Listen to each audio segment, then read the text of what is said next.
емисијата Астрорум гостуваат звезди од различни области, секако тоа се луѓе од доменот на културата. Имаме често и новинари кои што се, верувам, најинтересните кога е во прашање разговорот, надпреварот на мислите.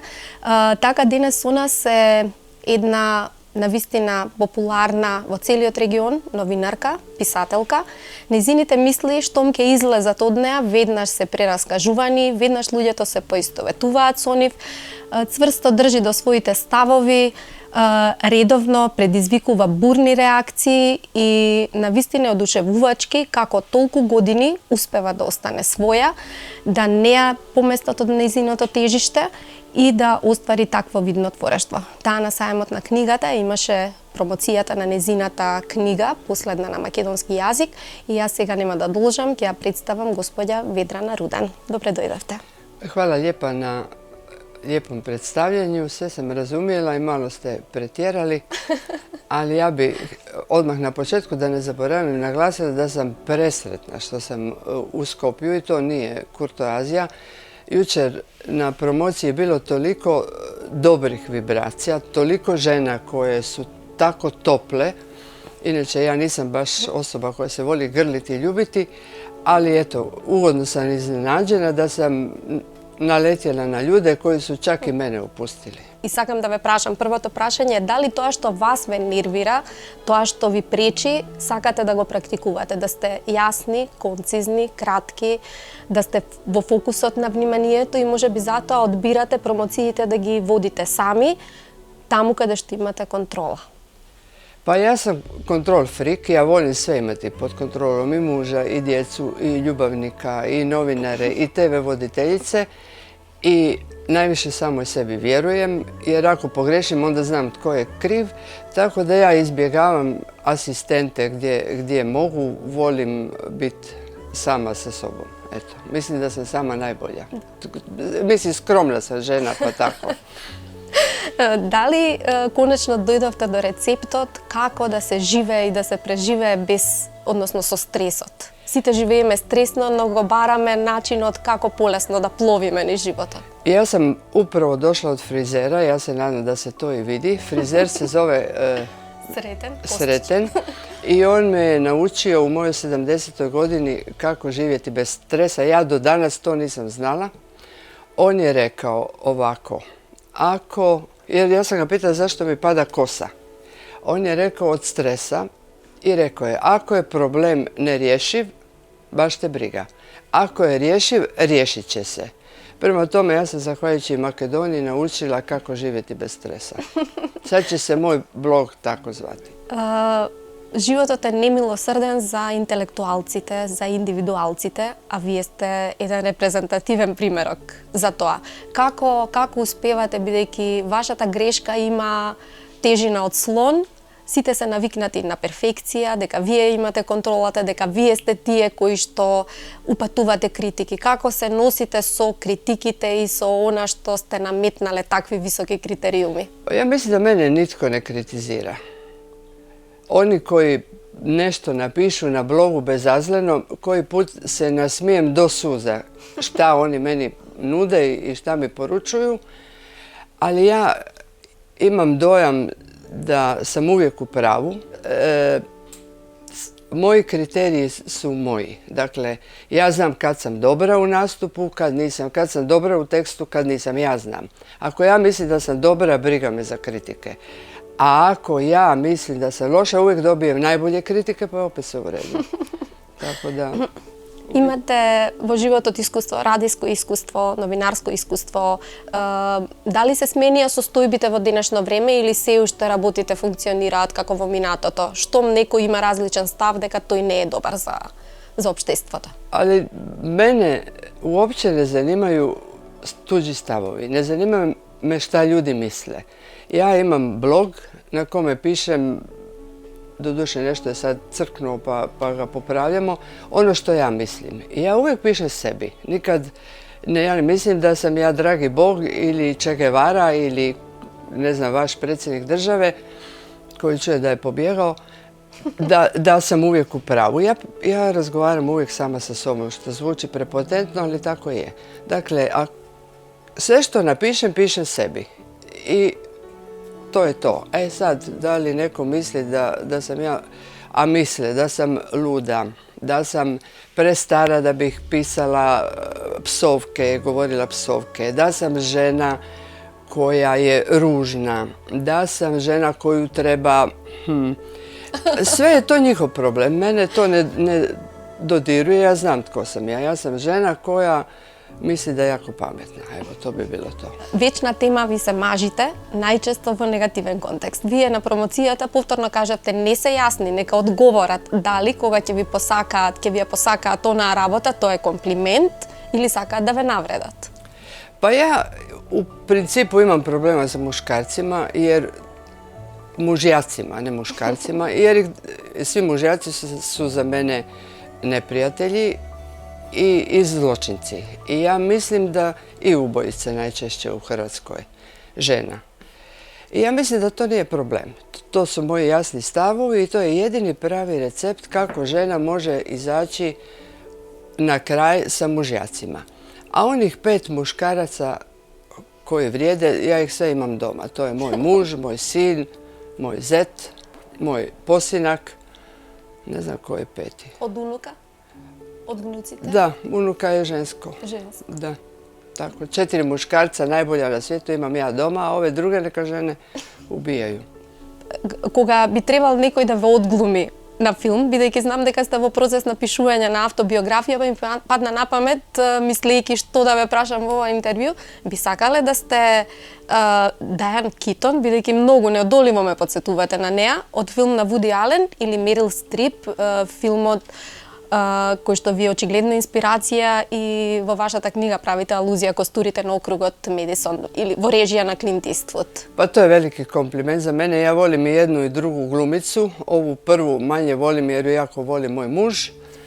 A ova druga je jako lijepa pa ajde. Problem. Pa je to problem, ne mogu se identificirati. Ali sviđa mi se oba dvije. Međutim, u ovoj knjizi je Meryl Streep žena koja je ostala uz muža, a u mojoj knjizi je žena koja je u 70. to su moje godine danas, ostavila muža. I ja sam spremna danas u svojoj 70. svoga muža, koji je puno mlađi od mene, ostaviti ako bi odbio da mi donese kavu u krevet svako jutro. Evo.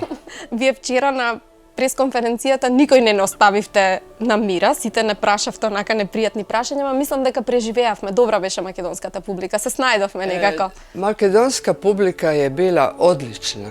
Ja i inače na svakoj promociji, ne znam zašto, imam problema samo sa jako dobrim ljudima, koji su duhoviti, koji hoće surađivati. Ja provociram, ali oni shvaćaju da iza toga nije zla namjera, nego zafrkancija.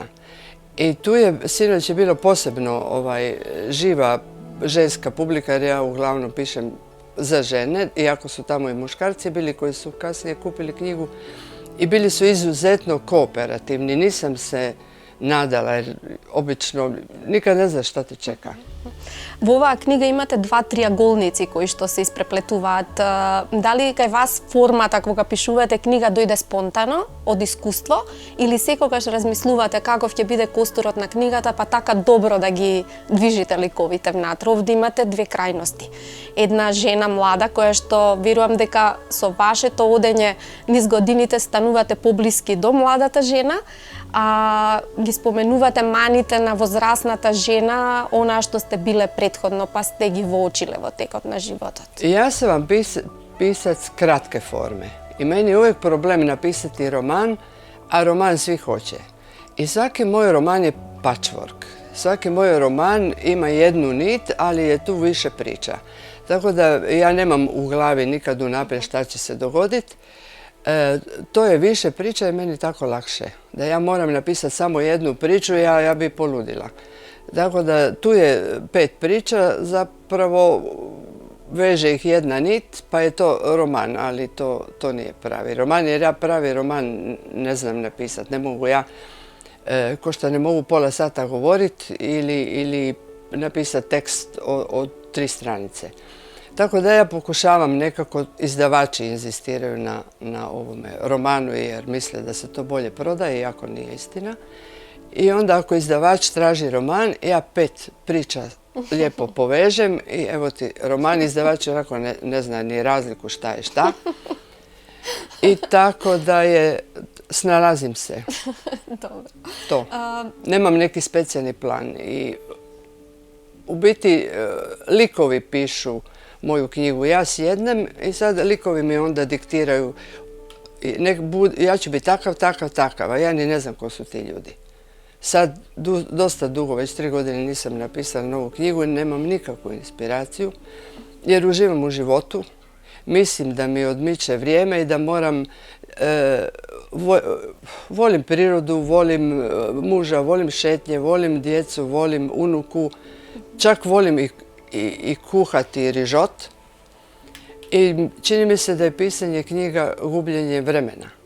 A kako živim od toga, onda mi je sin rekao najlakše ti je napiši autobiografiju, pa sam se eto odlučila da ću sad onako biti na ego tripu i o sebi pisati. Пред малку ја споменав Мерил Стрип, таа имаше една интересна изјава и тука ве препознавам дека конечно во животот не мора да трпи академизам, не мора да трпи луѓе кои што не ја трпат. Мислам дека вие дојдовте во тој период, ако може да кажеме дека сте во златните години, тогаш е златни години на таа повисока свест. Дека веќе сте популарни, успешни, заработувате, веќе навистина не мора да ви ја гајле за ништо. Ja nisam u zlatnim godinama. Ovo su sve samo ne zlatne, to su grozne godine. Vi ste mladi pa možete biti pametni pa me tješiti, ali ovo je odvratno.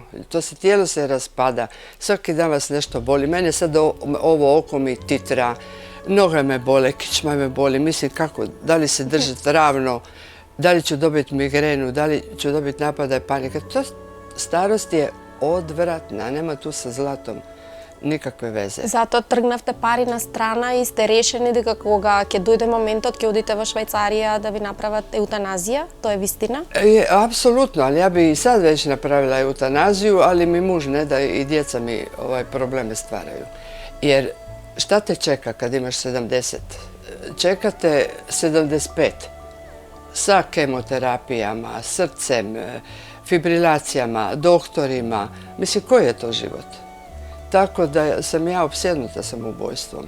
Ja volim o tome razmišljati, da mi neko štrcne nešto u žilu i Алелуја.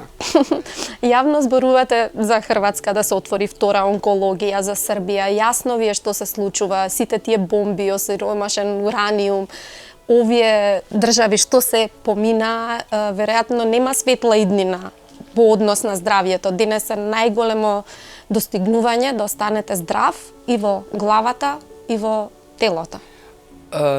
Na ovim prostorima je nemoguće ostati vo glavata i vo teloto zdrav, to je kontradikcija i nadjekto. Jedini način da ostaneš zdrav na ovim prostorima je da otiđeš. Iz Hrvatske je otišlo ko zna koliko ljudi, oni lažu, ali mislim da nas je bilo u Jugoslaviji 4,5 milijuna, da nas je danas manje od 3. Uskoro će biti u Hrvatskoj samo nepokretni i oni u ludnicama. A to je zato jer su na vlasti najobičniji ordinarni kriminalci, političari, popovi, silovatelji djece. Mi živimo u užasu, a narod naravno je bespomoćan. Ne možemo dizati revoluciju, već smo se jedanput borili u ratu za ovo smeće u kome živimo i ljudi su shvatili bolje otići u Njemačku i žive tamo ko pas, da se ne lažemo, nego živjeti ko pas u vlastitoj zemlji. Ljudi bježe i neka bježe. Ја споменавте Југославија, тоа е евидентно дека вие сте југословен, левичар сте. Ne. Никако? Ne, ja nisam ljevičar. Ja ne znam šta je to ljevičar. Ja sam više anarhist. Jer ljevičari su uvijek nekakvi kalkulanti. Oni su uvijek za ideale i za pare. Ideali su prema van, a pare su ono za sebe. Iza. Ove NGO organizacije, ja ih poznam jako mnogo ljudi. Svi su oni lijevi, ali sve njih neko plaća. Lako ti je biti lijevi ako te plaća Glas Amerike ili ne znam ko. Pa onda si ti lijevo koliko ti gazda kaže. Ja nisam ni lijevo ni desno, ja sam svoja Kako me ti doživljavaš je tvoj problem. Ja nemam stav, ni pravac. Вие кажувате дека ако се родите повторно нема да имате деца. Не Нема треба да шансе. си имаат деца, а ги сакате толку. Некако ми е малку контрадикторно. Ti Велите, moraš djecu voljeti kad ih rodiš, jer ih ubiti ne smiješ, to je zakonom zabranjeno. Mala djeca su mala briga, velika djeca su velika briga ili mala djeca piju mlijeko, velika djeca piju krv. Sve su to stare poslovice, nisam to ja izmislila. I ti ih jako voliš kad ih rodiš jer su bespomoćna, pa imaju 2 mala zuba, pa 4 mala, ali kad to dođe u 50-tu, pa te tresne, pa traži pare, 100 eura ako će ti kazati dobar dan, onda misliš koga vraga sam ja to rodila. A u pravilu je tako. Ima jako malo djece koja te nazovu bez veze. Ja kad god me djeca nazovu, ja pitam šta ti treba. Tako da... Рековте дека веќе сте во возраст во која што повеќе сакате да уживате во животот отколку да пишувате, но порано што ви беше инспирација? Таа е секојдневна, ви доаѓа, треба некој директен порив да имате или ја имате техниката на пишување? Вие сте и радиски водител и новинар. Го имате занаетот во прсти. Дали сте имале некогаш бели страници пред вас, паника, дали ќе успеете нешто да напишете? Panika ne, jer kad sam profesionalno radila za neku firmu, za radio, za ovo, za ono, onda sam znala da moram i nema tu panike. Pa sam neku glupost napisala i gotovo. Ali sad kad pišem sama, kad sam sama sebi šef, onda nemam paniku, ali imam bijeli ekran i nemam pojma šta ću pisati. Onda urednik, odnosno izdavač, čeka knjigu jer se moje knjige dobro prodaju, a ja buljim u ekran, onda krenem napisati. I napišem recimo 30.000 znakova, što je puno. I onda krenem čitati. I mislim, kad ti je dosadno do pakla. I onda baciš, pa baciš, pa baciš. Ako si sam sebi dosadan, onda ćeš biti dosadan i svima ostalima. Tako da nije lako. Pisanje je krvavi posao i ja se nadam da ću prestati uskoro. Dnevno za blog, to je inspiracija, to te nešto potakne i to napišeš u dahu. Ali napisati knjigu je robija. Знам дека не сакате да зборувате за некои работи, не сакате за музика, а слушате класична музика. Па секој би се потепал да се истакне, јас слушам класична музика, јас читам книги, но вие сметате дека не сте доволно во таа материја, но до она што ми кажавте дека слушате и како знаете да ја примате таа музика. Ja slušam klasičnu muziku, ali ja ne znam tko je to napisao. Mozart, Beethoven, ja to volim slušat. Ali da ću ja sad slušat Beethovena pa ću reći aha, to je simfonija 52, a Mozart je nešto 6, to nemam pojma. Ali najviše volim klasičnu muziku, to volim. I volim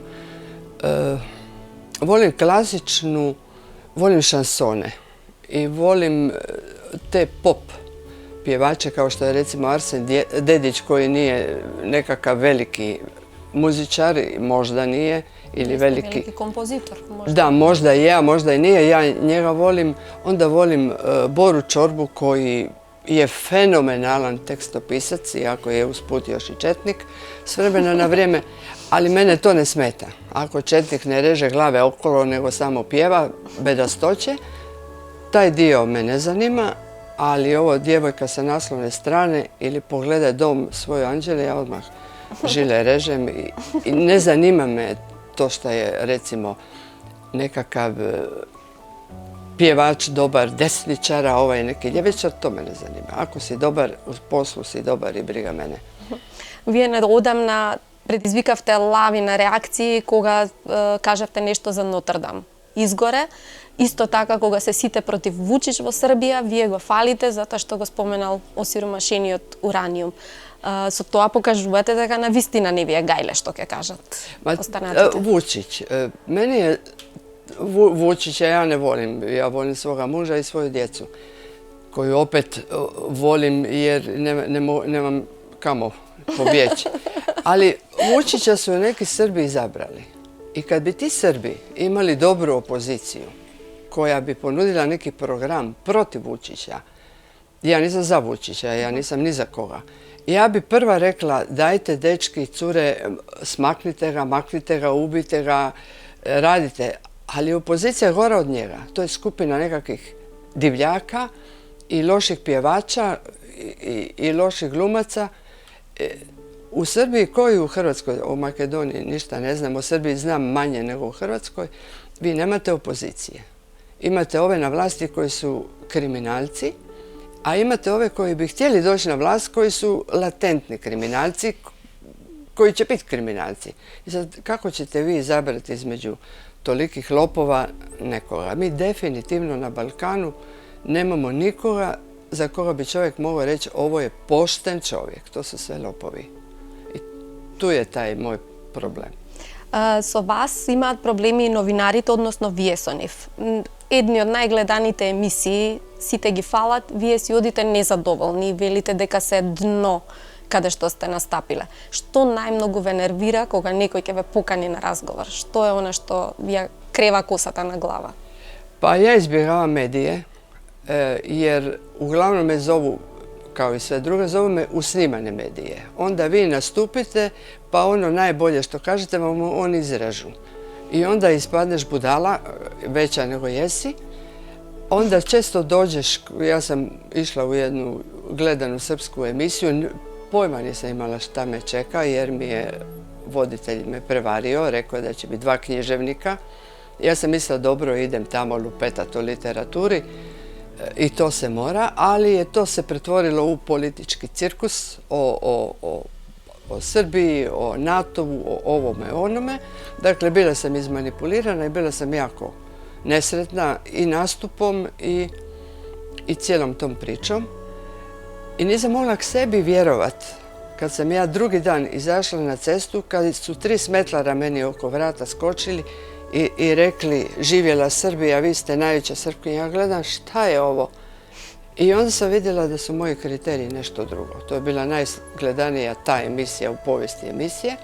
Ja sam bila duboko nezadovoljna, a milion ljudi je bilo sa mnom oduševljeno. Tako da ja baš nisam sigurna tko je u pravu. Ja mislim da sam ja u pravu.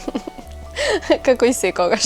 Да. Ако побарам од вас рецепт, еве имам шанса, далеку сум, подалеку да речеме од годините од вас, совет да дадете рецепт како жената да не сгреши, бидејќи вие ги штитите правата на жената. Треба да ви дадат награда 8 март, денот на победата. Да мене треба, некој даде. да, треба да бидете одликувани, бидејќи се грижите за жените.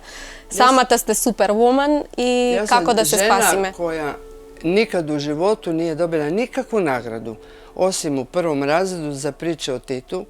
Priče o Titu knjigu sam dobila, jer smo morali pisati o Titu, pa sam ja napisala sa 7 godina da je Tito fenomenalan. I to je jedina nagrada koju sam u životu dobila. Зарем е можно? Зошто? Pa mislim, Имате книжевни дела, без разлика какви ви се ставовите, дали се добри, дали некому се допаѓаат. ali kome se ja dopadam? Ja se dopadam sebi i mojoj rodbini i čitateljima. A oni ne Те не се odlučuju... малку. Molim? Не се малку читателите. Ги има многу. Da, ali oni nisu kritičari, oni su čitatelji. I kad bi ja morala birati između kritičara i čitatelja, ja sam uvijek da me čitatelji. Međutim, da li vrijediš kao pisac ili kao slikar ili kao voditelj, jedini pravi sudac je vrijeme. Ako tvoje djelo drži vodu nakon 10-15 godina, ti si velik. Ako te se zaboravi sa 50 nagrada nakon 6 mjeseci, ti si jako mali. Tako da to. A kako recept za sreću, kako uspjeti u životu kao žena, ja mislim da treba imati sreće. Zaista sreće, jer pravila nema. Većini žena se prodaje, pa tako i meni, recept sretna si ako nađeš dobrog muža, dobrog partnera, dobrog muškarca. Moj recept danas iz ove perspektive je sretna si ako izbjegneš sve muškarce, a možeš živjeti sama sa sobom, a da nisi frustriran. Mi žene bi morale naučiti da je život bez muškarca moguć. I to što ti nemaš kretena pokraj sebe, o tebi, da si sama, o tebi ništa ne govori. Ali živimo u muškom svijetu, oni su šefovi i uvijek je lakše da imaš pokraj sebe, makar konja kad nema princa. Ali u mojim godinama bi ja rađe i bez konja i bez princa, jer se lakše diše. Ako nije savršena, takvih ima malo. Тешко е да си направите мир околу себе, бидејќи сте популарни, не можете да излезете на улица во Белград. Вчера на сајмот на книгата се приближија и оние кои што немаа намера да дојдат на вашата промоција, па велите дека практично се однесувате сега. Сега веќе вашето творештво е потврдено, можете да ставите цена и тоа е доволна ограда. Кој може да ве плати или кој ќе плати повеќе, ќе ве добие. Tako je, da. Ja ne volim službena putovanja, ja ne volim izdavače koji me hvataju pa onda moram davati 100 intervjua. Nisam ja pametna dovoljno ni za jedan intervju, a kamoli na 100 televizija da ćeš uvijek nešto drugčije reći i odgovoriti drugčije na ista pitanja. Tako da ja mrzim ta dešavanja. Onda jako puno gradova i sela me hoće, ali ja njih neću jer je to jako teško i naporno. I onda ja kažem visoku cijenu i onda me odbiju i ja mislim aleluja. Ali kad moju visoku cijenu prihvate, onda kreće panika. Jer je visoka cijena, moraš imati neki nivo. I sad, da li ću ja ovakva tu cijenu opravdati? Tako da mi je to stres, ali novac me uvijek utješi. Volim novac. Вие имате и реален проблем, здравствен проблем. Имате нека диагноза за која што нема лек со срцето и позитивните стресови ви се стресови. Размислувате или просто ја игнорирате вашата болест? Ta bolest nema lijeka, ali ja sam u Rijeci operirana na najmoderniji način na svijetu i ja sam to izliječila za sada. E sad, da li ćete vi mene iznervirati da ću ja opet dobiti napadaj, ja to ne znam. Ali za sad sam ja godinu i pol je to pod kontrolom, na moju veliku radost. Многу посветувате внимание на уметнички детали, тука го вклучувам и накитот и секогаш сте и за младите сте модерно облечени. Ви интересирало од секогаш модата или сега имате повеќе време да си посветувате внимание? Дали од секогаш бевте преокупирани, дали уживавте во својата убавина толку како сега? Ja jako volim nakit, strašno. Ja bi sva se... Ali ga rijetko kad na sebe stavljam, osim za nastupe. Ali ga skupljam. I onda kad vidim na nekome nešto lijepo, ja kažem. Međutim, ono što se meni desilo sada u Makedoniji, to mi se nigdje u svijetu nije dogodilo. Tu ima jako puno dotjeranih žena, lijepih žena i sa lijepim nakitom. I onda ja, sad sam bila kod jedne krasne cure koja me našminkala i ja govorim, imate predivne naušnice. Ona govori, da, ja govorim, da, hop, evo, i sad imam ja njene naušnice. Onda moja urednica Bisera, otišli smo u prodavonicu... Urednikot na knjigata. Da, otišli smo u prodavonicu nakita i ja sam gledala ovaj prsten koji je jako lijep i mužu pokazujem da li ti se sviđa, računajući da će mi ga kupiti, on naravno kupit će. Bisera govori, ja ću kupiti.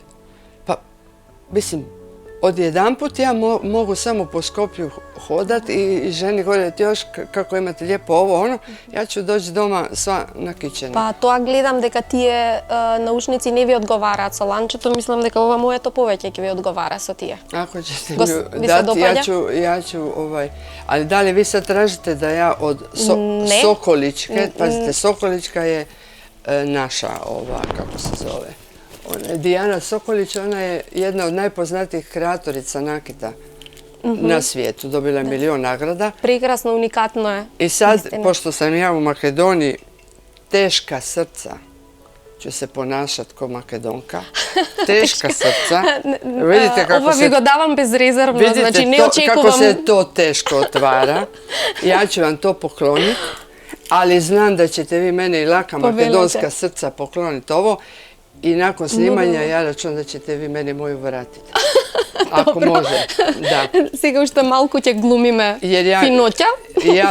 Vi ste Makedonka, ja sam Hrvatica, prema tome ja mogu glumiti ovu dobru ženicu, ali mi je draže, evo sad ne znam to jesam čorava, ja ću to ovako držati.